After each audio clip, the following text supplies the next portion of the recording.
right, welcome back. If you missed the first part of the show, Shahey gave us some tips on what happens if you store gas and how it can go stale. But now he's telling us how to save money at the pump. And I will say, we were talking yesterday, and I started cracking up because I am so bad at this. And that is, I want to get it to like a certain amount. Like I can't go with the odd. I always have to go like 10-20 or 10-30. And that's not a good idea, is it? No, it is not. The first thing that a lot of people have is they're like, oh my goodness, there it is. I'm 10 cents away. Let's round it up to the closest even number.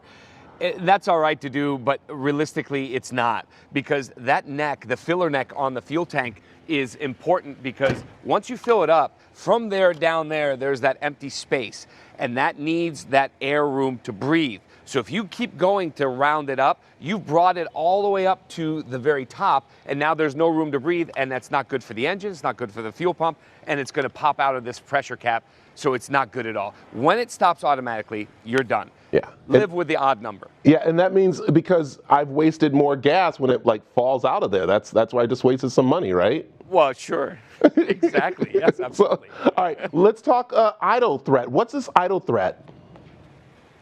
Idle threat is something that a lot of people don't know. Is, I'll give you the simplest form. You're in line through the drive-through, whether it's coffee or fast food. Every 2 minutes that the vehicle is sitting, running, and idling, the car burns the same amount of fuel as if you've driven 1 mile. So if you're 6 cars deep, do the math, and then you do that 4 days a week, 5 days a week at the end of the week, that's a quarter tank. Park the car, walk in. Sitting at idle for a long time, if you're in traffic or God forbid there's an accident and you know you're just not going to move, just turn the vehicle off. A lot of people have the misconception that starting and turning off the car burns more fuel. Absolutely not. Actually, that's the least amount of fuel that you burn. Sitting at idle is the most burnt fuel. Okay, I like that. Okay, you're telling me that I shouldn't think that I am in a drag strip when I'm at the stoplight and I gun it to just get past people. That's not the smart, right? No, not your Jeep with another sports car. That would not be a good idea. You want to be sensible. I mean, obviously, aggressive taking off and aggressive stopping, that combined, if you do that in a 15-mile period, you could almost burn 6% of your fuel economy overall in the tank of what it's designed for. So yes, it's not good to be aggressive, stop and go. Take it easy, take your time, especially now with what's going on. We all need to be a little bit more calmer and more at peace. All right, lightening up, what's that?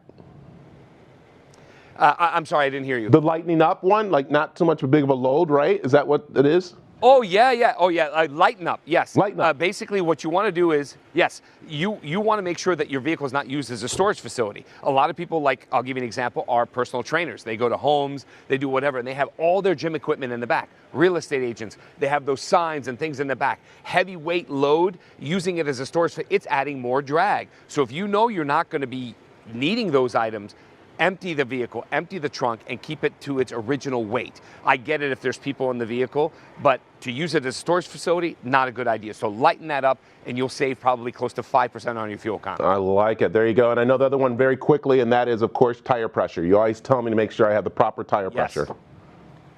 Absolutely. Tire pressure is crucial. It'll be the tire pressure that's on the tire, remember, is designed for the max pressure, not the design pressure it's supposed to be. That'll be on the door jamb. When you open up the door, it'll be on the sticker. It'll tell you the exact seat. So follow that and not the pressure on the tire, because that's for max. And so the lower the tire, the more drag. If you were running and I jumped on your back, you're going to run slower. Same thing. If it's low, the car's going to move slower. So keep the tire pressure to where it's supposed to be, and you'll save. I like it. Shahey, you're always giving us those car tips, especially as we start driving around out and about and a way to save gas. So, hey, it's Mazvo, located over on 7th Street in Highland. You got to go check them out. Great car care center. Thank you, Shahey. Thank you. Have a good one.